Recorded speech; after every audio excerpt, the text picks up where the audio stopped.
Hey guys, nagsasalita si Loreno.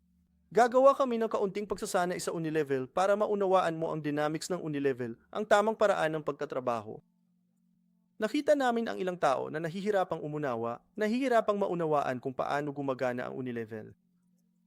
At ang Unilevel ito ay isang sistema, isang pamamaraan ng trabaho sa loob ng direktang merkado ng pagbibenta na napakatanda, tama. At ang Unilevel natin, iba, kasi Unilevel yan, tama, nagbabayad ng residual, paulit-ulit, and that's very interesting. Pero hindi naman ako papasok sa mga ganyang merits, papasok lang ako sa systemic part ng dynamics kung paano gumagana ang Unilevel, diba? Para sa akin na upang magkaroon ng dynamic na ito na maayos na nakahanay upang ma-optimize ko ang aking mga nadagdag.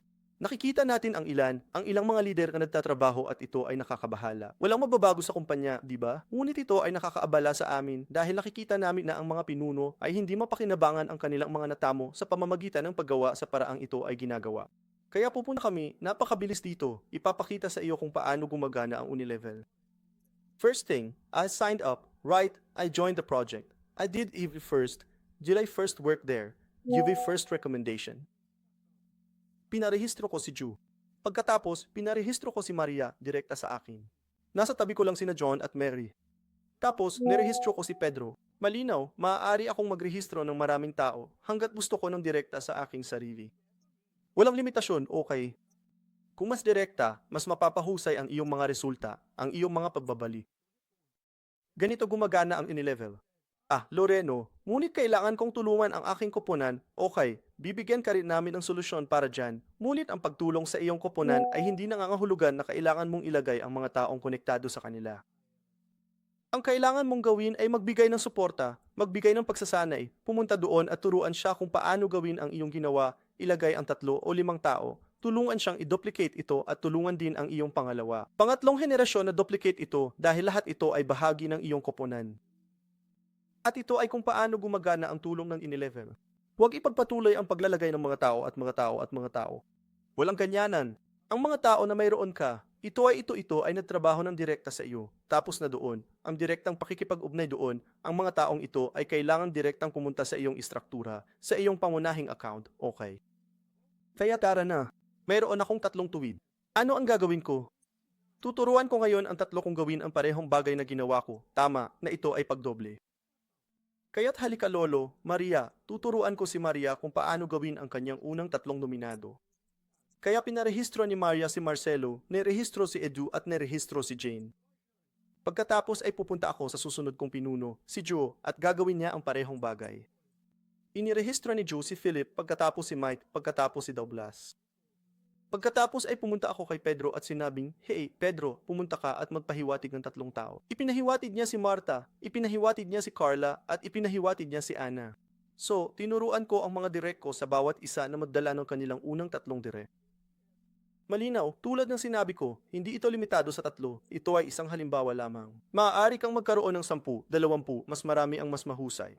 Ngunit tayo, naniniwala ako na ang isang magandang average ng direktang ay magiging 10 tao. Kunin mo ang iyong 10, turuan ang bawat isa sa 10 iyon na dalhin ang kanilang 10 at iba pa. Pero tingnan mo ang lakas na dala ng Unilevel, okay? 3 lang ang inilalagay ko dito, 3 lang bilang batayang halimbawa. So, ano ang gagawin ko? Tutulungan ko si Joe, tutulungan ko sina Maria at Pedro na tulungan sina Marcelo, Edu, Jane, Philip, Mike, Douglas, Ana, Carla at Marta, tama ba? Iyon ang magiging pangalawang antas ko. Patuloy din ako sa pagtulong, hindi ko mapigilan. And there we go, Marcelo went there and nominated his 3, Edu nominated his 3, Jane nominated her 3, Philip did the same thing, Mike, Douglas, Anna, Carla and Marta, right. Kaya dito ko nabuo ang aking istruktura doon, pagkakaroon ng aking unang 3 antas, tama? Kaya ano ang mangyayari? Sina Maria, Joe at Pedro ang aking unang antas. Ganyan ang Unilevel, di ba? Ngunit sila ay, sa Brazil, tinatawag namin itong multilevel dahil mayroong ilang mga antas. Sina Maria at Joe at Pedro ang aking unang antas. Kaya mayroon akong 3 tao sa aking organisasyon. Pagkatapos, tinulungan ko sina Maria, Joe at Pedro na bumuo ng kanilang mga unang referral na magiging pangalawang antas ko. Having 9 nominees in ISVA's second level, in the PRI, in ISV first 3 nominees, right, 3 people in Isri organization in the first level, 9 in the second level. I have a total of 12 people here. Totaling the organization here.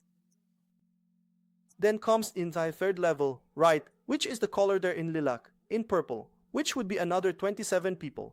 This in the third level, totaling 39, siyam na tao sa lahat ng level sa organisasyon ko. Ngunit kung doblehin ko ito ng tama, na nagtuturo sa mga tao na magtrabaho sa ganitong paraan, magkakaroon ako ng 59,000 tao sa aking ika-10 antas, sa kabuuan ay 88,000 tao. Dahil sa aking ika-4 na antas ay may 81 tao, sa aking ika-5 antas ay mayroong 243 tao at iba pa. Kaya kung gagawin ko ang trabaho ng 3 lang, doblehin ito ng 3 at doblehin ito ng 3, sa aking ika-10 antas ay 59,000 tao, okay?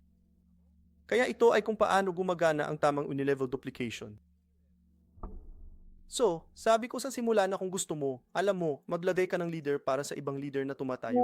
Kailangan din ng lakas, tulong, ano ang gagawin mo? Kukunin mo itong leader na gusto mong tulungan, ilagay mo ang iyong account, di ba? Tulad na makikita mo sa halimbawa sa ibaba, ako, di ba? And then from that account, you will put the leader that you would put for this, itong supposed leader.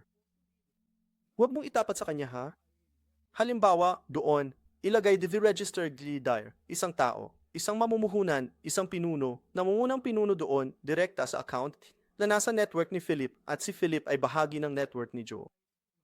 Hindi ko ito direktang ilalagay sa direkta kong ilalagay ang aking account sa kaya ito ay magiging pangalawang account ko. Kaya, ano ang gagawin ko sa aking account? Inilagay ko itong nominado.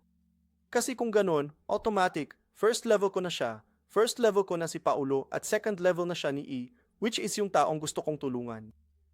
At saka, malinaw naman, si Philip at Joe ay tutulungan at matatanggap ko rin sa aking account mula sa gawaing ito ni Paulo. Ngunit pagkatapos ay naroroon na siya sa aking sa aking ika-5 antas, tama ba? Medyo marami doon sa aking ika-5 antas.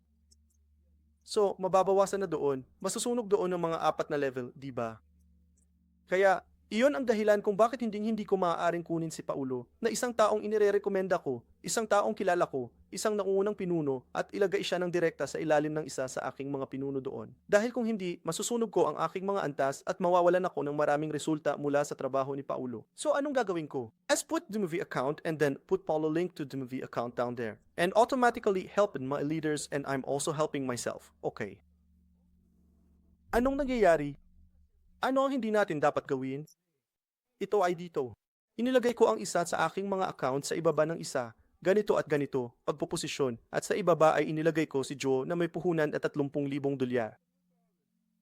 Naintindihan mo ba? Dahil kung gagawin ko iyon, tao, automatiko, nasusunog ako ng maraming mga antas. Pero kailangan kong panatilihin ang posisyon ko. Walang positioning na nag-save sa Unilevel. Sa Unilevel system, hindi nakasave ang positioning, kapatid. Dahil kung gayon, tingnan mo kung saan dapat kang magkaroon ng 4 na tao ng direkta sa iyo sa iyong unang antas, magkakaroon ka ng isang tao sa iyong unang antas mamaya. At ang natitira ay nasa pangalawa, pangatlo, pang-4, ika-5 antas.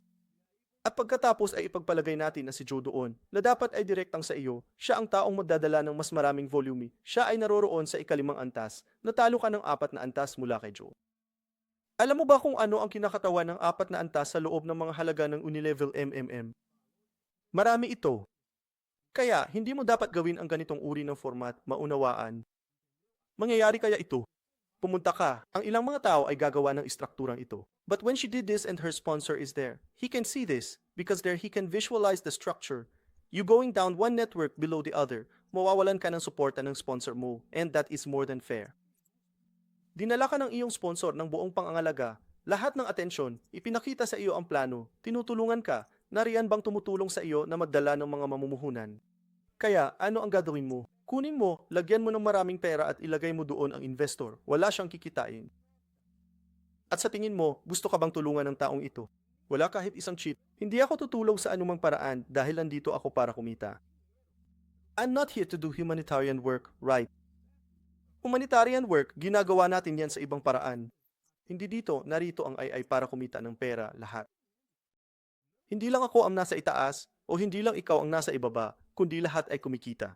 Kaya kapag ginawa mo ito, automatiko kang mawawala ng tulong ng iyong sponsor. And there's no point crying to the company, wanting change teams, hindi mo magagawa kasi mali ka. Ito ay isang hindi ethical na paraan ng pagtatrabaho, tama ba? So in the company's view is unethical. Mali ba? Hindi kaya mo, nandyan, pinapayagan ka ng system na gawin ito, tama ba? Pinapayagan ito dahil walang paraan, alam mo, upang lumikha ng mga locking device upang harangan ito. Kaya nga pinayadan kasi kung pwede, tapos maghahanap ng paraan ang kumpanya para haharangin, alam mo ba? Kaya magkaroon ng kamalayan dito. Ito ay hindi ethical na gawin ang ganitong uri ng trabaho, okay? Kaya ano ang mangyayari? At isa pang bagay, bukod sa pagiging unethical, ito ay isang pagbaril sa iyong sariling paa dahil ginagawa mo ito at kinoduplicate ito at pagkatapos ay si Joe na iyong inilagay doon ay gagawin niya ang parehong bagay. Maglalagay siya ng 5 antas at maglalagay ng pamumuhunan doon. Ano ang mapapanalo mo? Wala kang mapapala, kapatid ko. Dahil kung pumasok ka doon sa iyong ika-11 antas doon, wala kang mapapala. Kung papasok ka sa iyong ika-10 antas, malamang na hindi ka magkakaroon ng sapat na mga puntos upang mabuksan ang mga antas at wala ka ring kikitain, di ba? So, yun ang sinasabi ko. Guys, ito ay isang account bawat tao. Isang account bawat tao, wala na. Gamit ang account na ito, maaari kang bumili ng maraming mga pakete hanggat gusto mo, ngunit hindi ka gagawa ng maraming mga account. Maliban kung nais mong lumikha ng isang account upang matulungan ang isang pinuno sa format na ipinaliwanag ko kanina, tama ba? So yan talaga, okay. Kaya nilagay ko doon si Joe na may 30,000. Anong nangyari?